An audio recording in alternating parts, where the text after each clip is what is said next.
이렇게 종이처럼 납작한 몸으로 전 세계를 여행하는 동화 속 주인공 플랫 스탠리가 드디어 북한에 갑니다.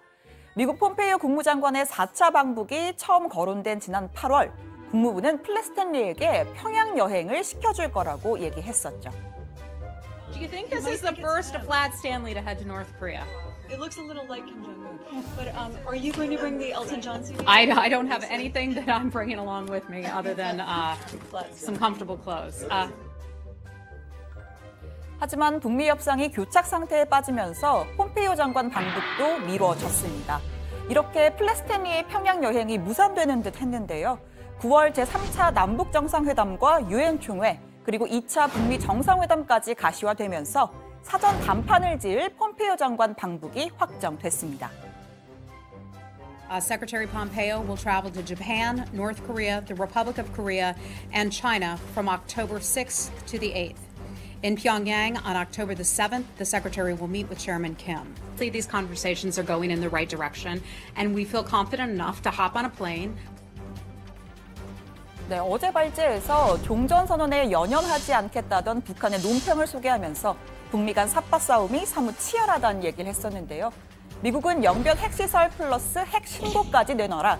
북한은 종전선언에 더해서 제재 완화까지 해달라라는 입장이었습니다.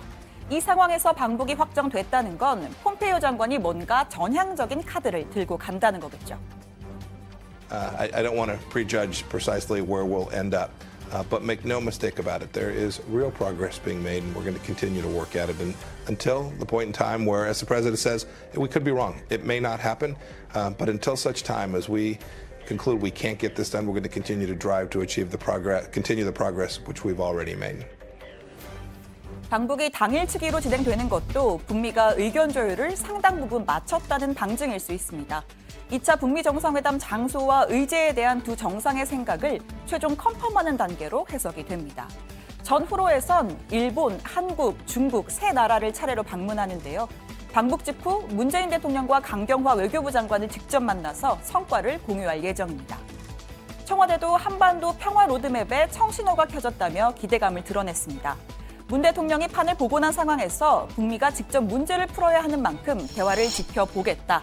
궁극적으로는 우리가 나서지 않는 상황이 제일 좋은 것 아니겠느냐는 설명도 덧붙였습니다. 이제 북한의 핵포기는 북한 내부에서도 되돌릴 수 없는, 되돌릴 수 없을 만큼 공식화되었습니다. 김정은 위원장도 트럼프 대통령에 대한 변함없는 신뢰와 기대를 거듭 밝히면서 트럼프 대통령만이 이 문제를 해결할 수 있기 때문에 트럼프 대통령과 함께 비핵화 과정을 조속히 끝내고 싶다라는 희망을 밝혔습니다. 미국 정상회담의 조기 개최와 성공을 기원합니다. 자, 조금은 이르지만 2차 북미 정상회담 전망도 해보겠습니다. 앞서 북미는 폼페이오 장관의 2차 방북 직후에 1차 북미 정상회담의 시기와 장소를 발표한 바가 있습니다. 유력하게 거론되는 건 다음 달 6일로 예정된 미국의 중간선거 이후입니다. 북미 정상회담의 준비 시간이나 선거를 앞둔 트럼프 대통령의 일정 등을 고려하면 11월 중순쯤이 될 거라는 게 외교가의 전망입니다. Steve, I don't want to get into the time game. You know why? I told Mike Pompeo, I said, Mike, don't get into the time game. We stopped them. They're taking down plants. They're taking down a lot of different testing areas. 장소도 관심이 큽니다. 외교 소식통에 따르면 미국 행정부 관계자들이 한국이나 미국이 아닌 유럽 등의 제3국을 검토하고 있는 것으로 알려졌습니다. 오스트리아 빈, 스위스, 제네바 등 유럽 내 제3의 중립국들입니다. 물론 트럼프 대통령이 막판에 마음을 바꿀 가능성은 언제나 존재하죠.